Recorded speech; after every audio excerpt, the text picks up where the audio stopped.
berdirilah perempuan itu dan memuliakan Allah. Tetapi kepala rumah ibadat gusar karena Yesus menyembuhkan orang pada hari Sabat. Lalu ia berkata kepada orang banyak, ada 6 hari untuk bekerja.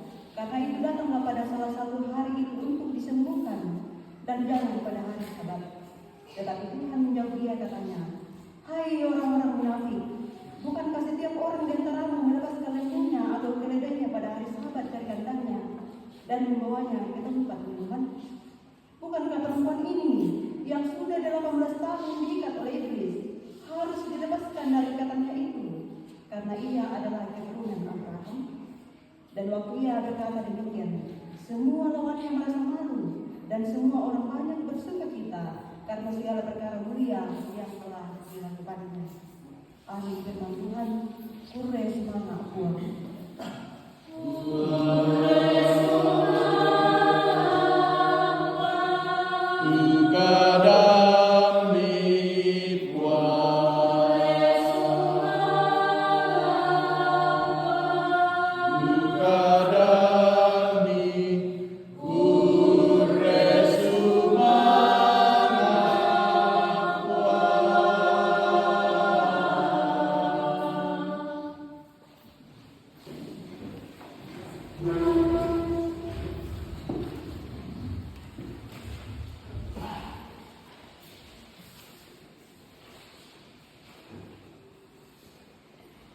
Selamat berlalu di dalam kita sudah dasar. Apakah riba? Boleh kata mama apa dipari le? Kalau kuresma kita akan buang. Bila tadi aku dah bikin, kita yang tempat umpu di siang, bakal di sana. Tema kita hari ini yaitu engkau telah bebas. Ketika kita berbicara tentang kata bebas, apa tentang apa?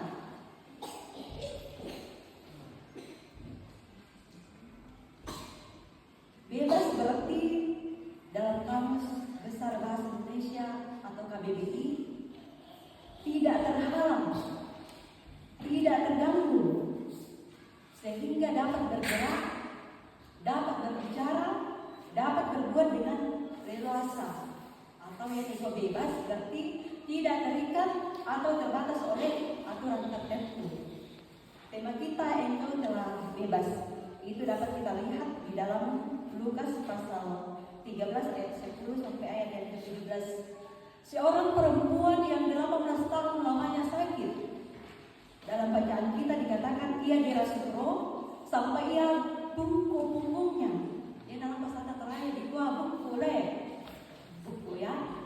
Iya. Ia tidak dapat berdiri dengan tegak. Tetapi ketika Yesus melihatnya, Yesus memanggil dan menyembuhkannya. Seketika itu juga perempuan ini berdiri dan ia memuliakan Allah. Dari sini kita dapat melihat bahwa kesembuhan itu asalnya hanya daripada Tuhan. Ketika dalam waktu yang sangat lama ia sakit, tetapi hanya ketika ia berjumpa dengan Yesus akhirnya ia menerima kesembuhan. Nah, pembebasan itu bukan hanya berlaku bagi perempuan ini, tapi berlaku juga bagi kita di hadapan Tuhan. Bagaimana kita tahu? Kita dapat melihat hari Minggu yang lalu kita merayakan hari ulang tahun Republik Indonesia yang ke-80. Makurnya semangat di lengan puang. Jika kita mengingat sejarah, sungguh luar biasa penderitaan yang dialami oleh leluhur kita di bawah penjajahan bangsa asing. Kelaparan, kemiskinan, kurang gizi dan lain-lain. Tapi melalui anugerah Tuhan, melalui perjuangan para pahlawan, sehingga kita boleh menerima kemerdekaan. Nah, sebagai orang yang telah merdeka, apa yang kita lakukan? Menghargai jasa para pahlawan, bersyukur kepada Tuhan, menjadi warga negara yang baik, menjadi warga negara yang bertanggung jawab, menjaga keutuhan bangsa dan negara kita. Tomang murah, masih sekolah melodi, adik-adikku sekolah minggu, tuntut ilmu dengan baik, bertanggung jawab dengan masa muda, karena kita adalah generasi penerus bangsa dan negara. Kemudian pembebasan apa lagi yang kita terima? Yang tidak ada tandingannya, yaitu dibebaskan daripada dosa. Dosa merusak hubungan yang benar antara manusia dengan Allah. Kita terpisah dari Allah. Kita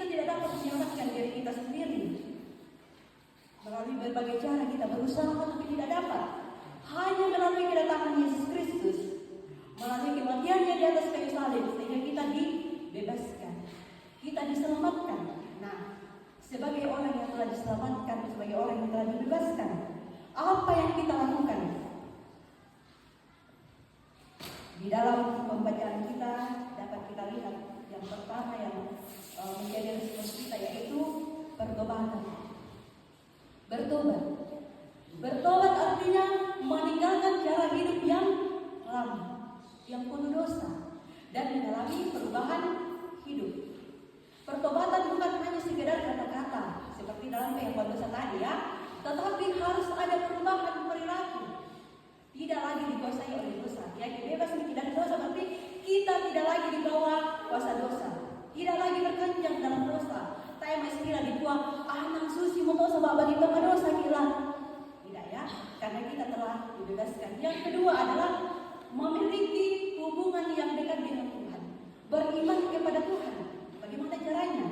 Dalam kitab Ibrani adalah berdoa kepada Tuhan, beribadah kepada Tuhan, membaca firman Tuhan. Kalau sudah tatapnya lagi nonton, sudah tatiro-tiro, bagaimana kita menjalani kehidupan kita selama ini? Sudahkah kita memiliki relasi yang baik dengan Tuhan dalam doa, bacaan firman, dan juga beribadah kepada Tuhan? Ini perlu kita renungkan kembali dalam kehidupan kita. Dan satu yang menjadi pergumulan kita sekarang sebagai orang yang telah diselamatkan adalah diterima untuk keselamatan, tapi kerinduan kita untuk datang kepada Tuhan itu sangat sulit. Seperti dalam ibadah-ibadah di hari Minggu, bahkan juga di ibadah rumah tangga, biasa sibuk kimak jama, tak emang kita rampung, menyembah. Padahal sekarang sudah sangat canggih, HP. Kita sudah bisa membaca Alkitab dari HP. Kita sudah bisa menonton khotbah dari HP. Alat sekarang sudah sangat canggih untuk membuat kita lebih dekat dengan Tuhan. Tapi pertanyaannya, apakah Indonesia berketua beta alat elektronik yang kita miliki? Ya, itu lagi ya pertanyaannya. Kemudian, sebagai orang yang telah diselamatkan oleh Tuhan, apalagi yang perlu kita lakukan dalam kehidupan kita? Memuliakan Allah. Kita telah dibebaskan oleh Tuhan. Ya, biasa dia tahu berbuat baik kepada kita. Kita pergi untuk menceritakan kebaikan orang tersebut. Tahu nggak kata? Kita dikatakan tolong atau maka saya akan seperti ini. Maka Tuhan yang telah menyelamatkan kita, bagaimana kita menjadi saksinya? Seperti dalam pemanggilan Yeremia, ia dipakai oleh Tuhan untuk pergi memberitakan Injilnya. Saya dipesakir ke pasti. Terkadang banyak alasan yang kita kemukakan. Umados karena alam. Apa yang tidak perlu tandai? Apa yang lakukan dan kita epak memakai dan kami bilang dia nanti akan membaikkan. Seperti itu ya. Tetapi sebagai orang yang telah dibebaskan oleh Tuhan, kita semua dipakai oleh Tuhan dalam berbagai keberadaan yang kita miliki. Pemuda, anak sekolah minggu, orang tua, majelis gereja, kita semua adalah saksi Tuhan. Ketika Yeremia dipanggil, dia mengatakan bahwa aku masih muda, aku tidak pandai untuk berbicara. Tetapi Tuhan mengatakan bahwa janganlah katakan aku ini masih muda. Lamaliku ya, umbak aku pasti lamaliku. Karena akulah yang menyuruh, Tuhan yang menyuruh kita.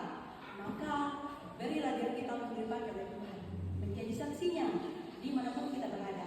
Tidak harus selalu mimbar ini, tidak harus kita pergi membacakan orang Alkitab, tetapi menjadi kesaksian dalam kehidupan kita, menjadi saksi Kristus melalui kata dan perbuatan kita sebagai orang yang telah diselamatkan. Mari kita pergi dalam kehidupan kita jalani kehidupan kita dengan senantiasa percaya bahwa kita telah dibebaskan oleh Tuhan.